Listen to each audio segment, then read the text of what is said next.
My name is Amanda, and for 32 years, I lived in the shadow of my sister Beatrice, the golden child who could do no wrong.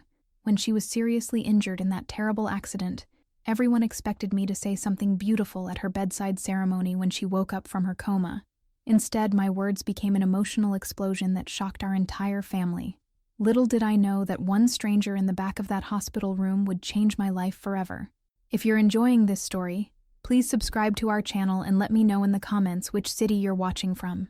I love connecting with viewers worldwide. The sterile smell of hospital disinfectant had become my second home over the past 3 weeks.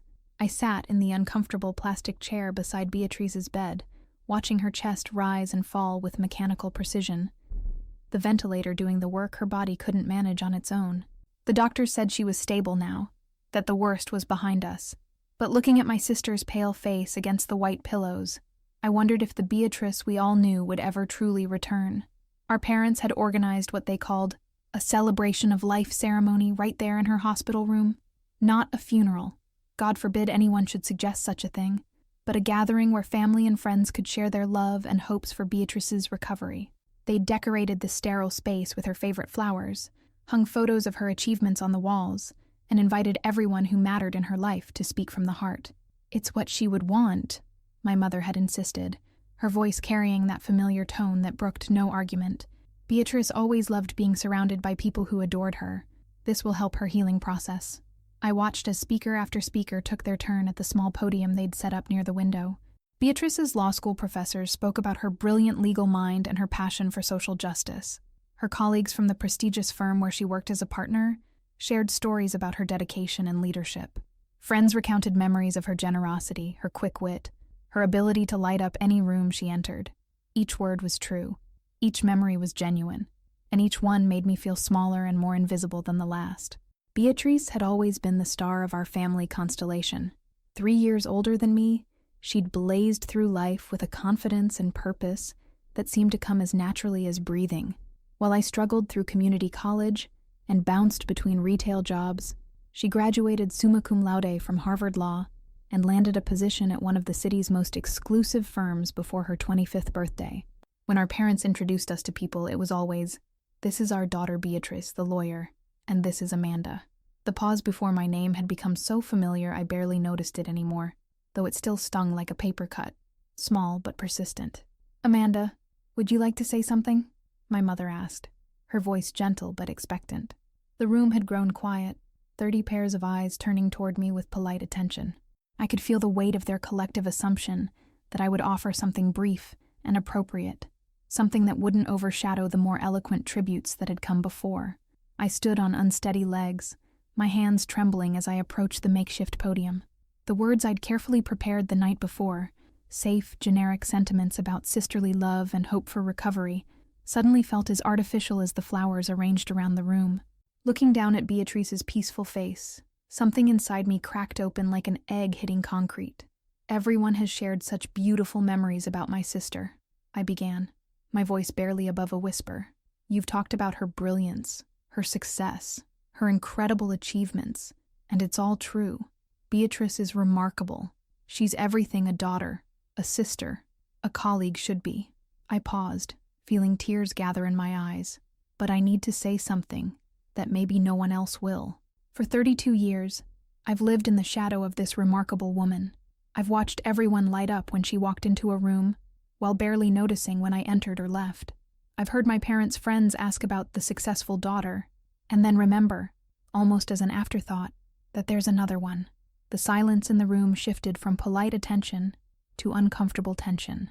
I could see my mother's face flushing with embarrassment, my father's jaw tightening with disapproval, but the words were pouring out of me now like water through a broken dam. "Do you want to know what I remember about Beatrice?" I remember being 12 years old and winning the school science fair, being so excited to tell my family.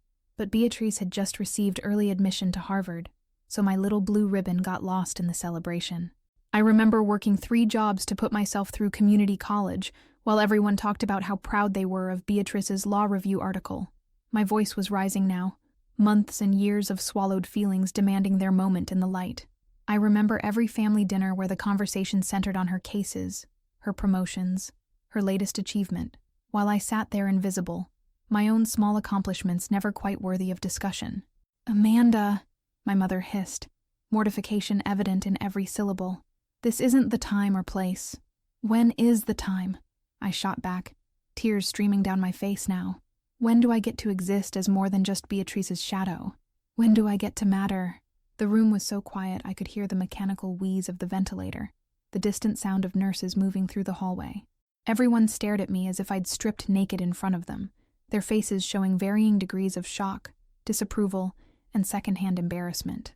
"I love my sister," I continued, my voice breaking. "I love her fiercely and completely, but I also resent her in ways that make me feel like a terrible person. I resent that she got the intelligence, the confidence, the support, the attention. I resent that even lying here unconscious, she's still the center of everyone's universe while I'm just here." I wiped my nose on my sleeve, no longer caring about appearances or propriety. "But you know what I resent most?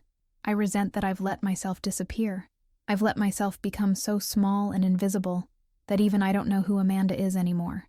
Separate from being Beatrice's sister, the silence stretched on for what felt like hours, but was probably only seconds. I could see the judgment in their faces, the whispered conversations that would follow this moment for years to come. Poor Amanda, finally having a breakdown. So inappropriate, so selfish. Couldn't she have kept her feelings to herself at a time like this? "I'm sorry," I whispered, stepping away from the podium. "I'm sorry for making this about me. I'm sorry for being inappropriate. I'm sorry for being me." I pushed through the crowd of shocked relatives and family friends, desperate to escape the suffocating weight of their disapproval. In the hallway, I collapsed against the wall, sobbing with the kind of raw emotion I'd been suppressing for 3 decades. That was the most honest thing anyone said in there. I looked up through my tears to see a man I didn't recognize standing a few feet away. He was probably in his early 60s, with silver hair and the kind of expensive suit that whispered rather than shouted about wealth. His eyes were kind, but sharp, as if he saw things other people missed. "I'm sorry," I said, wiping my face with shaking hands. "I don't think we've met. I'm Amanda, Beatrice's sister." He finished with a slight smile. "I know exactly who you are. I'm Richard Holt. I was your sister's mentor when she first started at Morrison & Associates." The name meant nothing to me, but his presence felt oddly comforting after the emotional massacre I'd just performed in front of my family. I should apologize for that outburst. It was completely inappropriate. "Was it?" Richard asked, leaning against the wall beside me. "Or was it the first genuine emotion expressed in that room all evening?" I stared at him, confused by his reaction. Everyone else had looked at me like I'd committed some unforgivable sin, but this stranger seemed almost impressed. "I've known your sister for 8 years," Richard continued. "She's brilliant, driven, incredibly talented, but she's also carried a burden that I don't think anyone in your family has ever acknowledged." "What burden?" I asked, though part of me wasn't sure I wanted to know the answer. "The burden of being perfect, of carrying everyone's expectations and dreams on her shoulders, of never being allowed to be human, to make mistakes, to have flaws." He paused, studying my face carefully. "She talks about you, you know." "She does?" The surprise in my voice was evident. Beatrice and I spoke regularly, but our conversations always seemed to revolve around her work, her life, her concerns. I couldn't remember the last time she'd asked me anything meaningful about myself. "She worries about you. She's told me more than once that she feels guilty about the attention she receives, that she wishes she could share it somehow. She's mentioned that she thinks you're incredibly strong, but that the family doesn't see it." I laughed bitterly. "Strong? I just had a complete meltdown in front of 30 people. I don't think that qualifies as strength, doesn't it?" Richard asked. "You just spoke truth to a room full of people who've spent years participating in your erasure. You refuse to disappear quietly. That takes tremendous courage." His words stirred something inside me I couldn't quite name. No one had ever described anything I'd done as courageous before. Embarrassing, inappropriate, selfish. Those were the words usually associated with my actions. But courageous? "There's something else," Richard said, reaching into his jacket pocket. "Something your sister has been working on, that she hasn't told anyone about, not even your parents." He handed me a business card with simple black lettering. "The Unheard Foundation, giving voice to the invisible." I looked up at him questioningly. "I don't understand." "Your sister has been secretly developing a foundation to support women who feel invisible, overlooked or undervalued.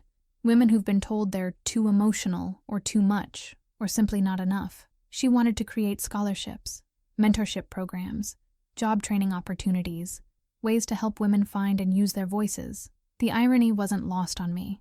Even in unconsciousness, Beatrice was still accomplishing things I could never imagine achieving myself. "That sounds amazing," I said, trying to keep the familiar resentment from creeping into my voice. "She'll do incredible things with it when she recovers." "Actually," Richard said carefully, "I'd like to talk to you about running it." I was certain I'd misheard him. "I'm sorry, what?" "Your sister always planned to have a co-director, someone who understood what it felt like to be overlooked, someone who could connect with the women this foundation is meant to serve on a deep, personal level." He paused, letting his words sink in. "After what I witnessed in there, I think you might be exactly the person she had in mind." I shook my head vigorously. "You don't understand. I work part-time at a coffee shop. I have a degree from community college. I don't have any experience running a foundation or helping people or doing anything important. You need someone qualified, someone like Beatrice?" Richard interrupted gently. "Amanda, qualification isn't just about degrees and titles. It's about understanding the problem you're trying to solve, and you understand what it's like to feel invisible better than anyone else in that room. But I don't know anything about nonprofits or that can be learned.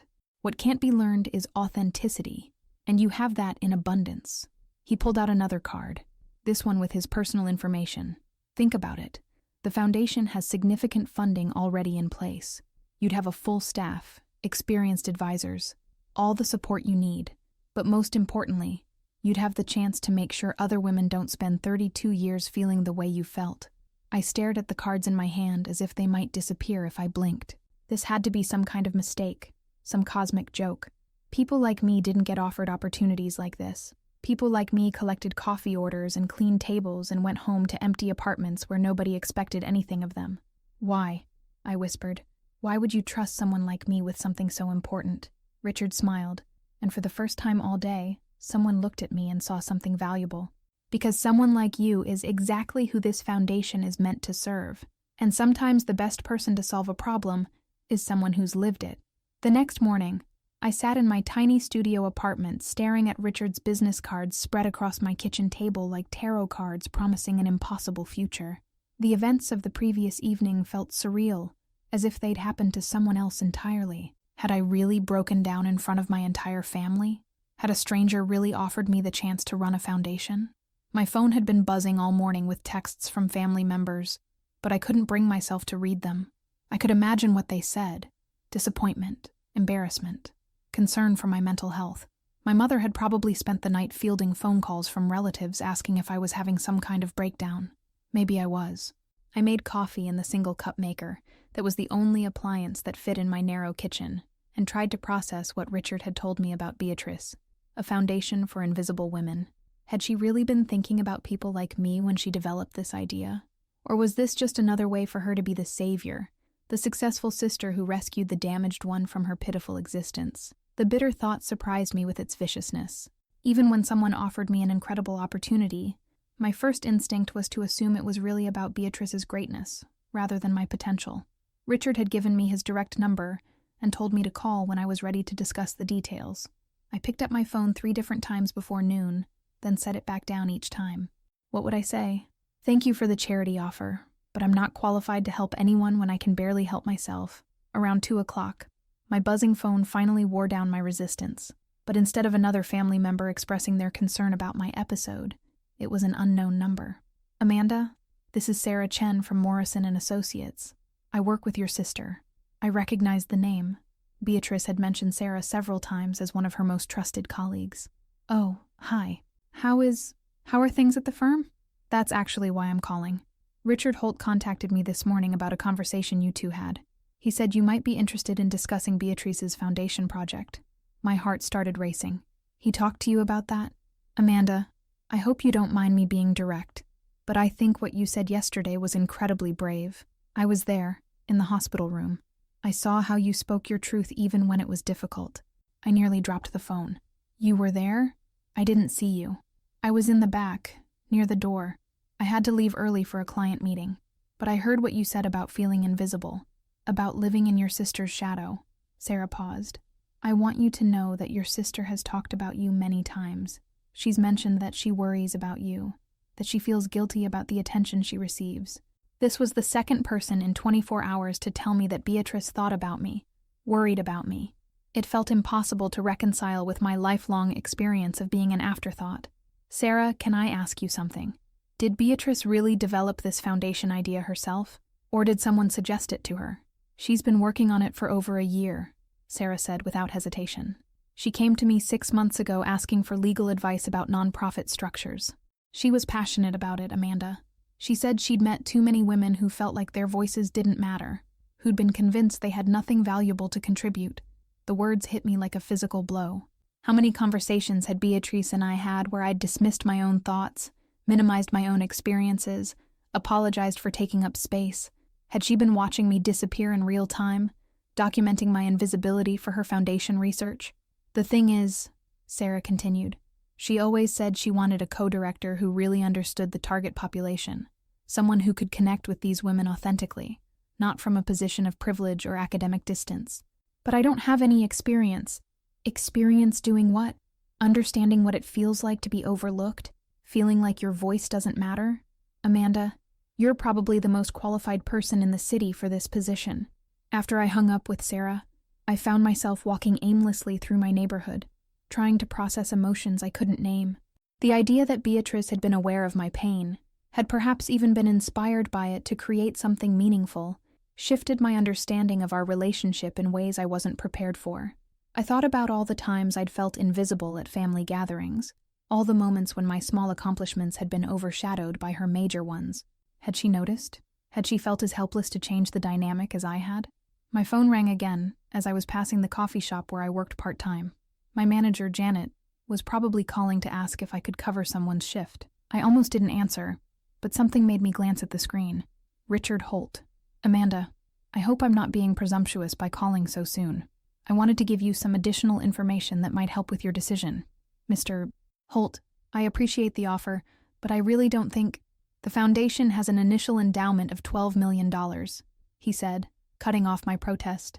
Beatrice had been saving and investing for this project since she made partner. She also secured commitments from several of her clients and professional contacts. $12 million. The number was so large it felt abstract, like play money from a board game.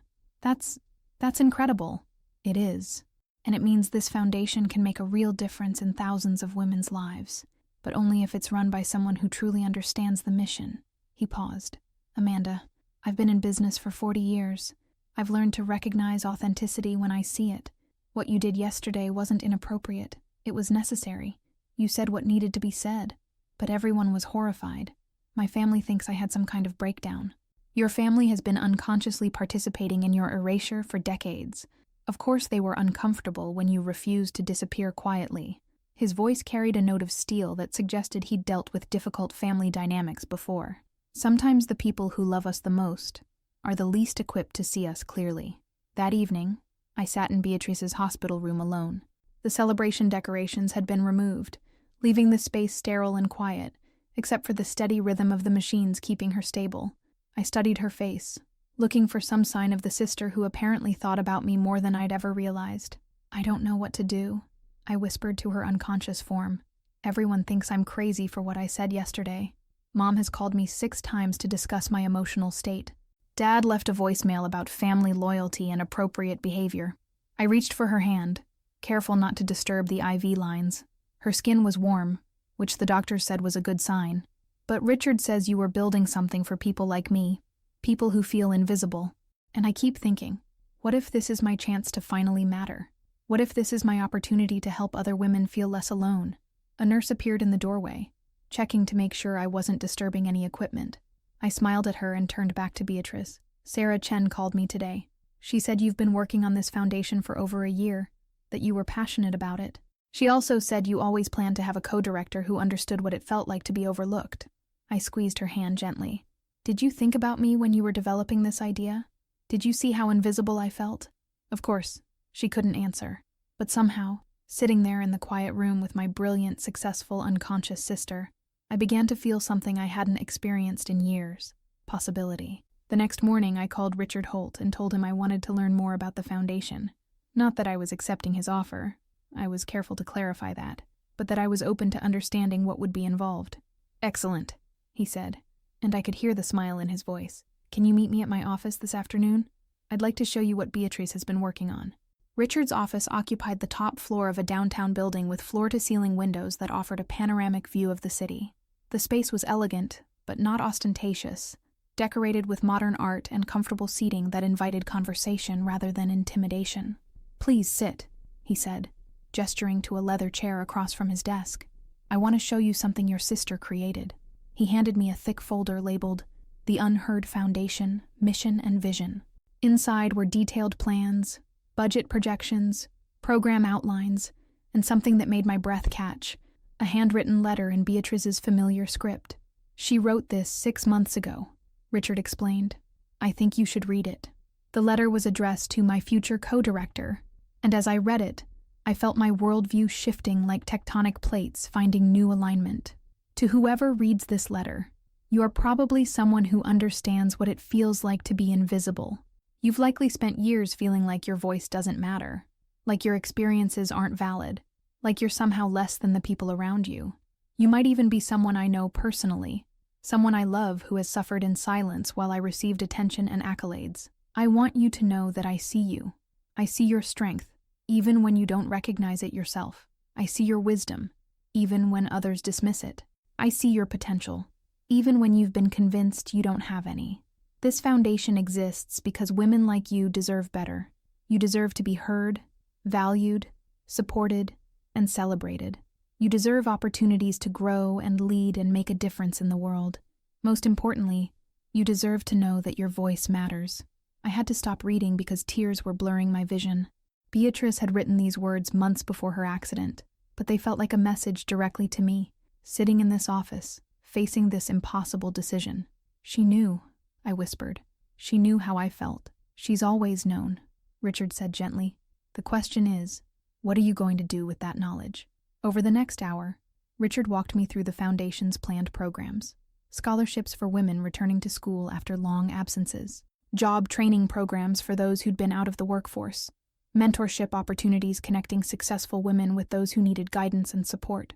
Leadership development workshops designed specifically for women who'd been told they were too emotional or too aggressive or simply not enough. The annual budget for all programs would be approximately $2 million, Richard explained. That leaves substantial funds for growth, emergency support, and long-term sustainability. You'd have a full-time staff of 6, including program coordinators, administrative support, and a development director to secure additional funding. $2 million, a staff of 6, programs that could help thousands of women. The scope of it was overwhelming, but also thrilling in a way I'd never experienced before. What would my actual responsibilities be? I asked, trying to sound professional, despite feeling completely out of my depth. Overall vision and leadership, working with the staff to implement programs, speaking at events and conferences, building relationships with donors and community partners. He paused, studying my expression. Also serving as the face of the foundation, someone women can look at and see themselves reflected. But what if I fail? What if I'm not good at this? What if I disappoint everyone who believes in me? Richard leaned back in his chair, a slight smile playing at the corners of his mouth. "Amanda, what's the worst thing that could happen if you fail at running a foundation designed to help women find their voices?" I thought about it seriously. I guess I'd be back where I started, working at the coffee shop, feeling invisible, living in my sister's shadow. And what's the worst thing that happens if you don't try? The answer hit me like a slap. I stay where I am forever. I never find out what I'm capable of. I remain invisible by choice instead of circumstance. Exactly. So really, you have nothing to lose and everything to gain. That night, I lay awake staring at the ceiling of my studio apartment, Beatrice's letter on the nightstand beside me. I kept thinking about her words. You deserve to know that your voice matters. For 32 years, I'd accepted that my voice didn't matter, that my thoughts and feelings and experiences were somehow less valid than those of people like Beatrice. I'd made myself small, invisible, forgettable. I'd apologized for taking up space and learned to disappear so thoroughly that even I had forgotten who Amanda was supposed to be. But what if Beatrice was right? What if my voice did matter? What if my experiences of feeling overlooked and undervalued weren't sources of shame, but sources of strength? What if everything I'd interpreted as weakness, my sensitivity, my empathy, my ability to see and understand the people others ignored, were actually superpowers in disguise?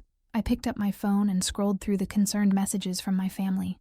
My mother wanted to discuss my outburst and suggested I might benefit from counseling. My father had sent a formal message about maintaining family dignity during difficult times. My aunt had forwarded me an article about managing stress during medical crises. None of them had asked how I was feeling. None had acknowledged that my pain might be valid. None had suggested that maybe, just maybe, my breakdown had been a breakthrough instead. I thought about the women Beatrice wanted to help through the foundation. How many of them had families who loved them but couldn't see them? How many had been trained to make themselves small and apologize for their emotions? How many had brilliant ideas and valuable insights that the world needed, but had been convinced they had nothing important to contribute? The next morning, I called Richard Holt before I could lose my nerve. "I want to accept your offer," I said without preamble. "I want to run the Unheard Foundation." "Amanda, that's wonderful news. What changed your mind?" I looked around my tiny apartment, at the life I'd built that felt like a hiding place rather than a home. I realized that staying invisible isn't protecting anyone. It's just wasting whatever gifts I might have. And if Beatrice believed I could do this, maybe it's time I started believing it too. "When can you start?" The question caught me off guard. I'd expected a long transition period, extensive training, months of preparation before I'd be ready to take on real responsibilities. When do you need me to start?" "Tomorrow, if you're willing. The foundation office is ready, the staff is hired and waiting, and we have our first board meeting scheduled for next week. There's no time like the present to start changing the world. Tomorrow." In less than 24 hours, I would go from being a part-time coffee shop worker to the director of a $12 million foundation. The thought was terrifying and exhilarating in equal measure. "Richard, what if the board members don't respect me? What if they think you made a mistake choosing someone without experience?" "Amanda, half the board members are women who've felt exactly the way you've felt. The other half are people who've learned to recognize authenticity and value lived experience over traditional credentials." He paused. "Besides, this foundation exists to challenge conventional ideas about who gets to be a leader. You're not just running it, you're embodying its mission." After we hung up, I sat in my kitchen and tried to comprehend the magnitude of what had just happened. Yesterday I was invisible Amanda, the sister who didn't matter, the woman who apologized for existing. Today I was Amanda Morrison, executive director of the Unheard Foundation.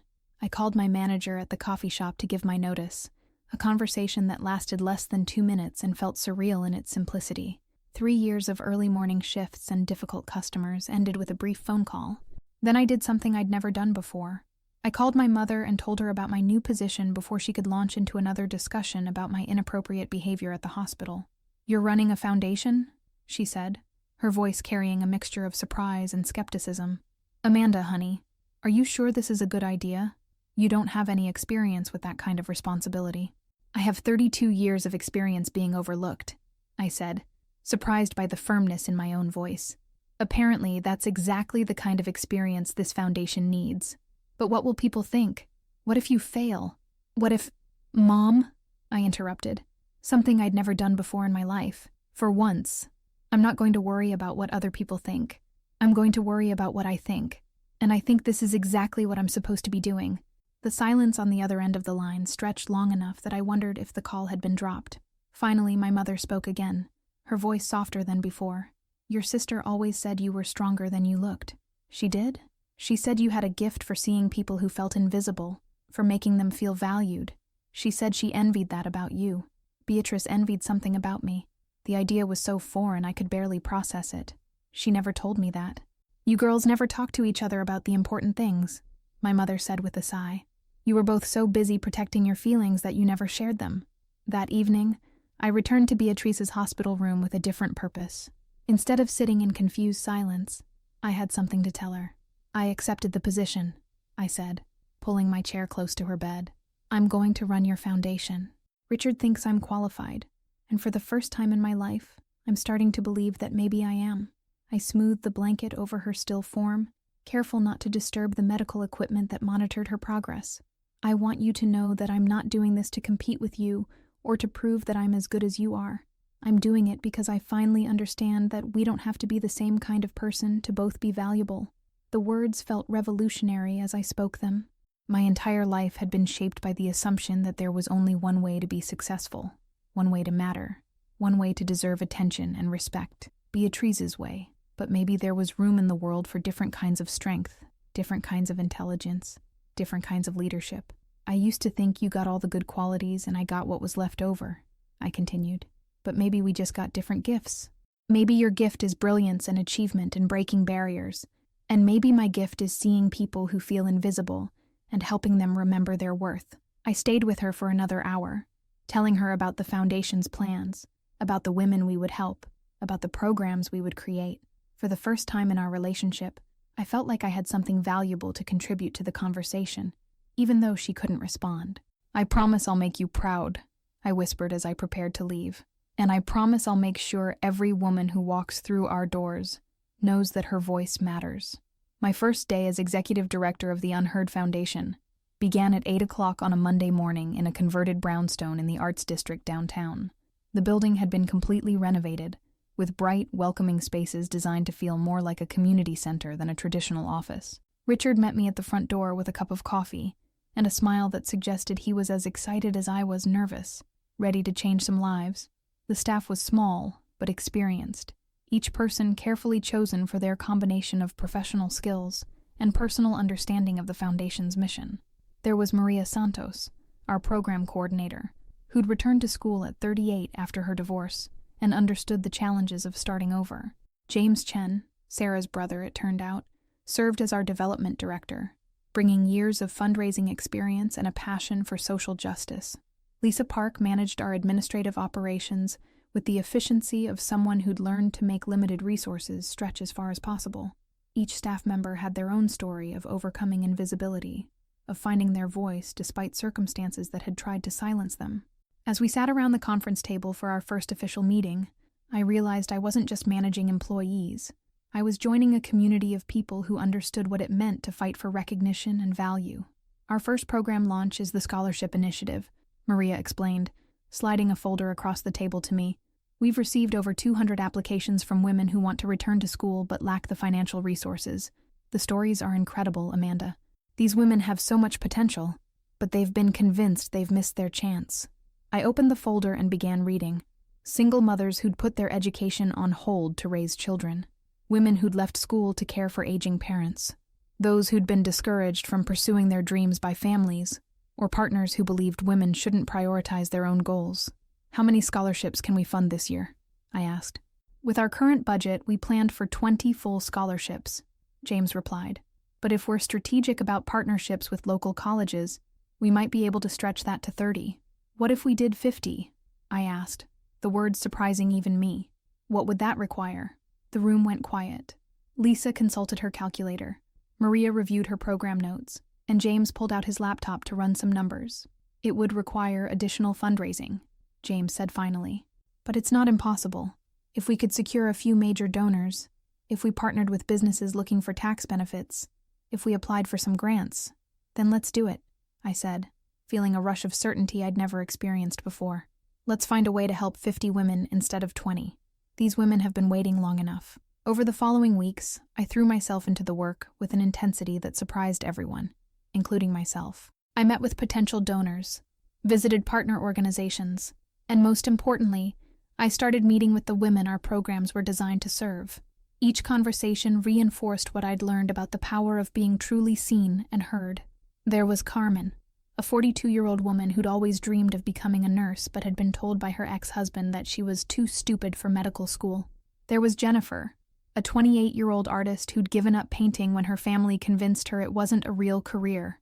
There was Dr. Patricia Williams, a brilliant researcher who'd been passed over for promotions so many times she'd started to believe she really wasn't leadership material. Each woman carried the same wounds I'd carried, the deep belief that their voices didn't matter, that their dreams weren't valid, that they should be grateful for whatever scraps of attention or opportunity came their way. But I also saw something else in them, a fierce resilience that had kept them going despite years of being dismissed and overlooked. "You know what I love about working with you?" Carmen told me during one of our mentorship sessions. You listen like what I'm saying actually matters. Most people, when I tell them I want to go back to school at my age, they smile and nod, but I can see in their eyes that they think I'm being unrealistic. You look at me like you believe I can do it. I do believe you can do it, I said, and meant every word. More importantly, I believe you deserve the chance to try. 3 months into my tenure at the foundation, I received a call that changed everything.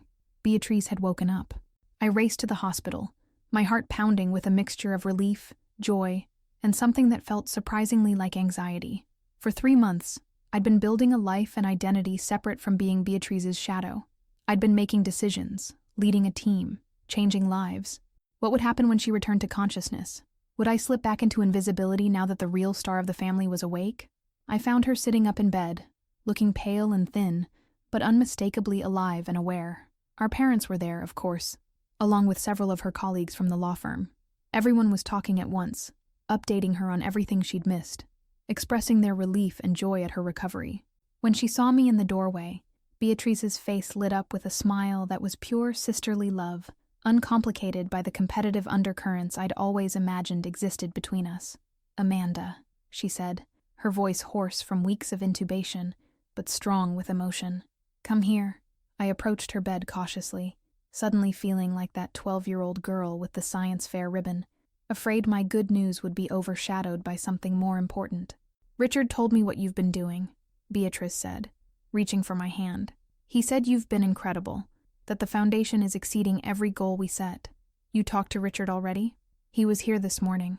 Amanda, I am so proud of you I could burst." Tears were streaming down her face now, and I realized I was crying too. "He said you've helped over 200 women in just 3 months. He said donors are fighting to get meetings with you because you're so passionate and authentic." I glanced around the room, suddenly aware that our entire family was listening to this conversation. For once, though, I wasn't embarrassed to be the center of attention. I'd earned this moment. "Beatrice, I need to tell you something," I said, sitting down beside her bed. "That day when you were in the coma during the ceremony, I said some things. Richard told me about that too." Beatrice squeezed my hand gently. "He said you told the truth about feeling invisible, about living in my shadow. Amanda, I am so sorry. I never meant for you to feel that way, but I realize now that my ignorance doesn't excuse the impact." The room had gone quiet, our family members suddenly finding their phones or the view out the window intensely interesting. "I need you to know that I see you now," Beatrice continued. "I see how strong you are, how much courage it took to speak up that day, how much wisdom you bring to everything you do. I see the leader you've become." "I don't know about leader," I said, old habits of self-deprecation dying hard. "Amanda," Beatrice said firmly, "you're running a foundation that's changing lives. You've built a team that adores you. You've convinced major donors to fund programs they'd never heard of before you walked into their offices. If that's not leadership, what is?" Over the following days, as Beatrice continued her recovery, she and I had conversations we'd never had before. Real conversations about our childhood, about the family dynamics that had shaped us, about the different kinds of pressure we'd each faced. "I always felt like I had to be perfect," Beatrice admitted during one of our talks. "Like if I showed any weakness or uncertainty, I'd disappoint everyone who believed in me. Do you know how exhausting it is to be the golden child? To know that everyone's watching, waiting for you to prove you deserve all the attention and expectations? I'd never considered that Beatrice's position might have been as difficult as mine, just in a different way. I always thought you loved being the center of attention. I loved achieving things, accomplishing goals, making a difference, but the attention was often overwhelming. And the worst part was watching you disappear more and more, knowing that somehow my success was connected to your invisibility, but not knowing how to fix it without dimming my own light. "You shouldn't have had to dim your light," I said, understanding flooding through me. "And I shouldn't have made myself invisible. We both deserve to shine." "We do both deserve to shine," Beatrice agreed. "And now we can. You at the foundation, me returning to work when I'm ready. Different kinds of light, but both valuable." The conversation shifted something fundamental in our relationship. For the first time in our lives, we weren't competing for space or attention or validation. We were just two sisters who'd found their own paths to making a difference in the world. 6 months after taking over the foundation, I was invited to speak at a national conference on women's leadership. The irony wasn't lost on me. Amanda, who'd spent 32 years afraid to speak up in family conversations, was being asked to address 500 successful women about finding and using their voices. I used to think that being invisible was my natural state, I told the audience, looking out at faces that reflected my own journey back to me. I thought some people were born to lead, and others were born to follow, and I'd clearly been assigned to the follower category. The room was silent, engaged in a way that told me my words were landing. But I've learned that invisibility isn't a character trait. It's a choice. Sometimes it's a choice we make to protect ourselves. Sometimes it's a choice other people make for us. But it's always a choice, which means it can be changed. I told them about my breakdown at Beatrice's ceremony, about Richard's unexpected offer, about the moment I decided to stop apologizing for taking up space. I talked about the women our foundation had helped, about the ripple effects of giving someone permission to believe in themselves. The most radical thing you can do, I concluded, is refuse to disappear. Refuse to make yourself small. Refuse to accept that your voice doesn't matter. Because here's what I've learned. The world desperately needs what you have to offer. It needs your perspective, your experiences, your unique way of seeing and solving problems. But first you have to believe that yourself. The standing ovation lasted for 3 full minutes. Afterward, women lined up to talk to me, to share their own stories of invisibility and emergence, to ask for advice about finding their voices in environments that preferred them silent. "Thank you," said one woman, tears in her eyes. "I've been promoted 3 times in the past 5 years, but I still feel like I'm pretending to deserve my position. Hearing you speak made me realize that maybe I'm not pretending. Maybe I really do deserve to be here." Driving home from the conference, I called Beatrice to tell her about the experience. She was back at work part-time now, easing into her full responsibilities as her health continued to improve. "I'm so proud of you," she said, and I could hear the genuine joy in her voice. "Do you realize what you've accomplished? You've gone from feeling invisible to being a sought-after speaker on women's leadership. You've built a foundation that's already helped over 400 women. You've become the person you always had the potential to be. We've both become who we were meant to be," I corrected. "You with your legal work and advocacy, me with the foundation. Different gifts, same commitment to making the world better." "Speaking of the foundation," Beatrice said, "I have some news. I've been talking to the partners at my firm about creating a pro bono legal clinic, specifically for the women your foundation serves. Free legal advice for divorce proceedings, custody issues, workplace discrimination, all the legal barriers that keep women trapped in situations where they feel powerless." The generosity of her offer, the recognition that my work was valuable enough to merit this kind of support, overwhelmed me with gratitude. "Beatrice, that would be incredible. These women face so many legal challenges they can't afford to address. Consider it my contribution to the sisterhood," she said with a laugh. "Besides, it's time I started using my privilege to lift up other women instead of just climbing higher myself." A year after accepting Richard's offer, the Unheard Foundation held its first annual gala. The event was designed to celebrate the women we'd helped while raising funds for expanded programming. I'd been nervous about the fundraising aspect. Asking wealthy people for money still felt awkward and presumptuous. But Maria had reminded me that I wasn't asking for charity. I was offering them the opportunity to invest in transformation. The ballroom was filled with foundation supporters, program alumni, staff members, and board members. Beatrice was there, of course, having made a full recovery and returned to her demanding legal practice. My parents attended, looking proud in a way that felt different from their pride in Beatrice's achievements. Less performative, more genuine.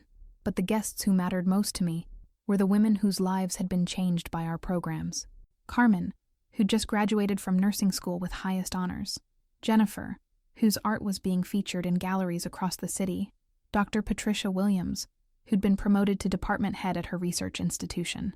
"When I first met Amanda," Carmen said during her speech to the crowd, "I was 42 years old and convinced my dreams had expired.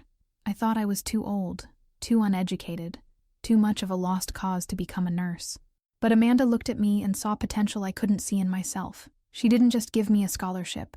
She gave me permission to believe in my own worth." As I listened to Carmen speak, I marveled at the journey that had brought us all to this moment. 18 months ago, I'd been serving coffee and feeling invisible. Tonight, I was being celebrated as a leader who'd changed hundreds of lives while discovering my own worth in the process. "The most important thing this foundation taught me," Jennifer added during her remarks, "wasn't about painting or business or marketing my art.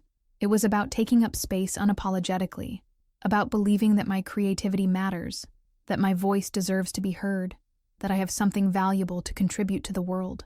When it was my turn to speak, I looked out at the crowd and felt overwhelmed by the magnitude of what we'd accomplished together.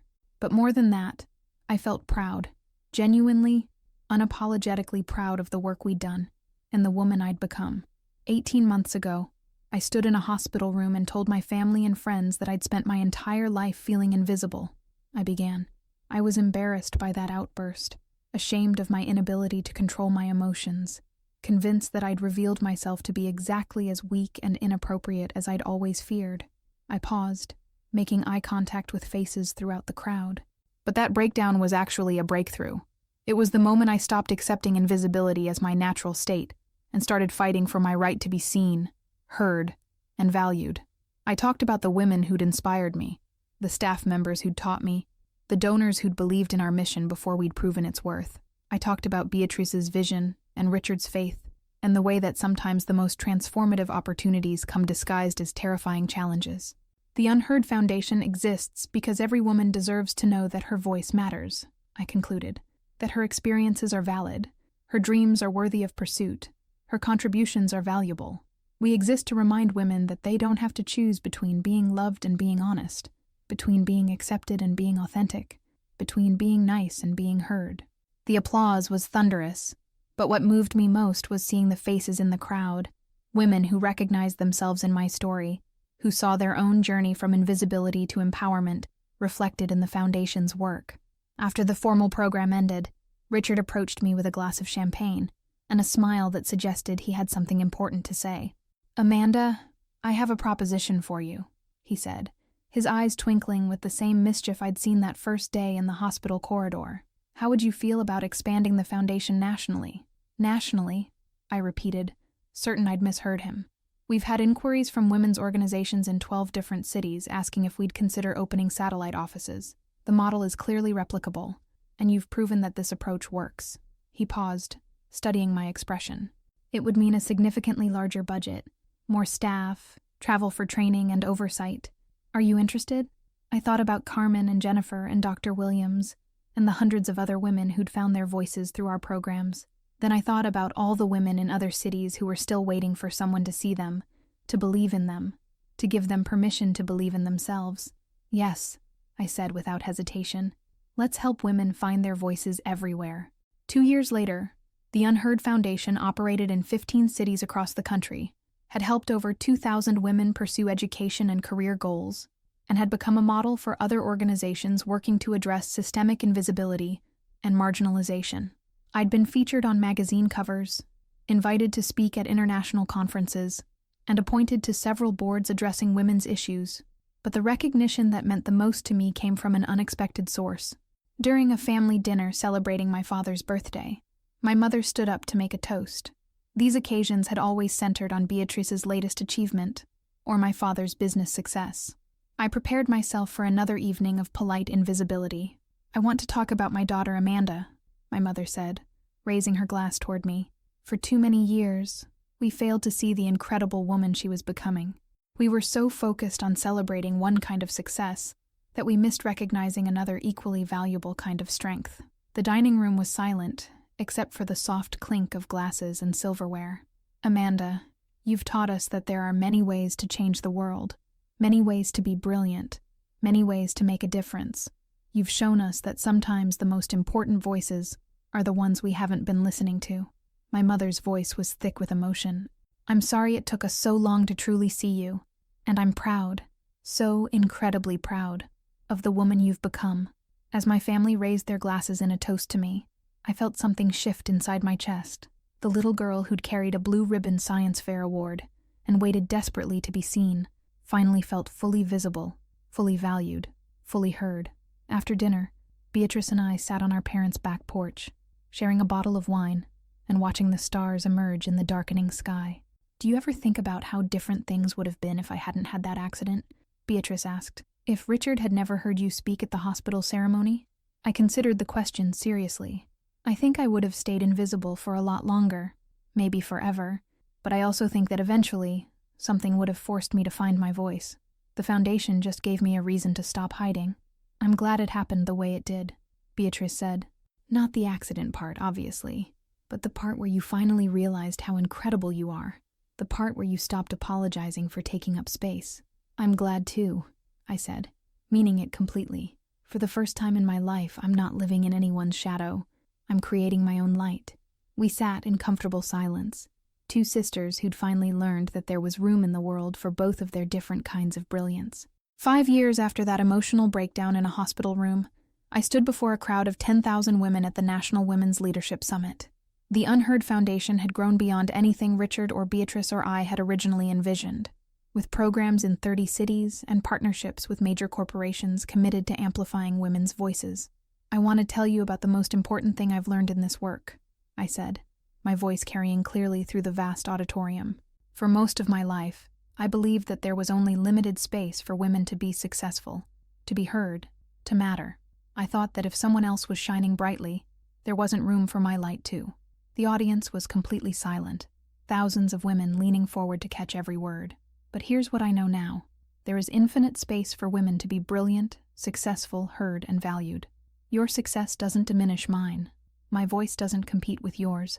We can all shine without anyone having to dim their light.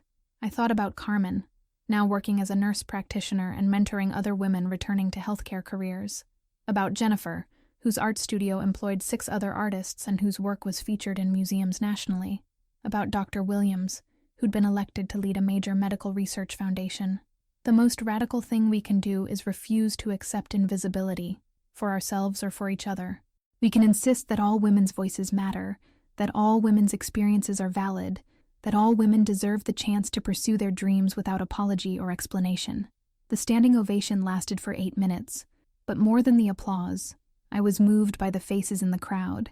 Thousands of women who saw themselves reflected in this story of transformation, who recognized their own journey from shadow to light. After the speech, a young woman approached me backstage. She looked to be in her early 20s, with the same uncertain posture I'd carried for 3 decades. "Ms. Chen," she said quietly, "I just wanted to thank you. I've been feeling invisible my whole life, like nothing I do matters. Hearing your story makes me think maybe that's not permanent." I looked at this young woman and saw myself at her age, full of potential, but convinced it didn't matter. Brilliant but trained to believe brilliance wasn't for people like her. "What's your name?"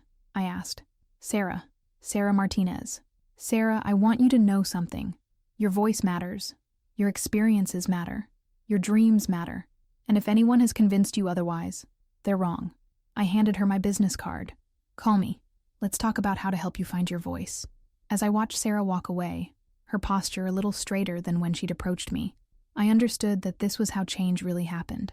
Not through grand gestures or dramatic transformations, but through one woman at a time, learning to believe in her own worth, then helping another woman do the same. That night, I called Beatrice to tell her about the speech and about meeting Sarah. "You know what I love most about your work," Beatrice said. "You're not just helping individual women find their voices. You're changing the entire conversation about whose voices matter. You're making space for all of us." "We're making space," I corrected. "This foundation exists because you had a vision, and Richard had faith, and hundreds of women decided to invest in each other's success." "True," Beatrice agreed, "but you're the one who brought it all to life. You're the one who proved that the women everyone was overlooking were exactly the women the world needed to hear from." As we said goodbye, I reflected on the journey that had brought me from invisibility to impact. The breakdown in that hospital room had felt like the end of the world, but it had actually been the beginning of my real life, the moment when I stopped apologizing for existing and started insisting on my right to be seen, heard, and valued. The Unheard Foundation continued to grow, but more importantly, it continued to change lives. Every woman who walked through our doors learned the same lesson I'd learned, that invisibility is a choice, not a character trait. That voices matter precisely because they're different, not in spite of their differences. That the world desperately needs what each of us has to offer. But first, we have to believe that ourselves. 10 years later, as I prepared to step down as executive director to become the foundation's first chief visionary officer, I received a letter that brought everything full circle. It was from Sarah Martinez, the young woman who'd approached me after that national conference. "Dear Amanda," she wrote, "I wanted you to know that I just graduated from medical school, and will be starting my residency in pediatric surgery next month. More importantly, I wanted to thank you for seeing me when I couldn't see myself, for believing in my voice when I'd been convinced it didn't matter." The letter went on to describe Sarah's journey from invisible young woman to confident medical professional, from someone who apologized for taking up space to someone who insisted on her right to heal and help others. "I've started a mentorship program at my medical school for women who feel like they don't belong in medicine," Sarah continued. "I tell them the same thing you told me. Their voices matter. Their experiences matter. Their dreams matter. I'm passing along the gift you gave me, the permission to believe in my own worth." Reading Sarah's letter, I understood that this was the true measure of the Foundation's success. Not the number of programs we'd created or cities we'd expanded to, but the ripple effect of women helping other women find their voices, creating an ever-widening circle of empowerment and possibility. That evening, I sat in my office, no longer a tiny studio apartment but a beautiful space in my own home, and reflected on the woman I'd become. The scared, invisible girl who'd broken down in a hospital room 10 years ago had evolved into someone who helped other women transform their own lives. I thought about Beatrice, now a federal judge whose rulings consistently protected women's rights. About Richard, who'd become like a father to me and whose faith had made everything possible. About the thousands of women whose lives had been changed by programs that started with one man's recognition of authenticity and one woman's refusal to remain invisible. But mostly, I thought about the lesson that had taken me 32 years to learn, that our voices matter not because they're perfect or polished or conventionally impressive, but because they're ours. Because each of us sees the world from a unique perspective that no one else can offer. Because the problems facing our world require all of our different kinds of wisdom, all of our varied experiences, all of our diverse ways of understanding and solving challenges. The Foundation would continue its work under new leadership, but its mission would remain the same, ensuring that no woman ever again had to spend decades feeling invisible, unheard, or unworthy. Creating a world where every voice mattered, where every perspective was valued, where every woman could shine without anyone else having to dim their light. As I turned off the lights in my office and prepared to head home, I whispered a promise to every woman still waiting to be seen. Your voice matters. Your experiences are valid. Your dreams are worthy of pursuit. And if no one else believes in you yet, I do. We do. And we'll keep believing until you're ready to believe it yourself.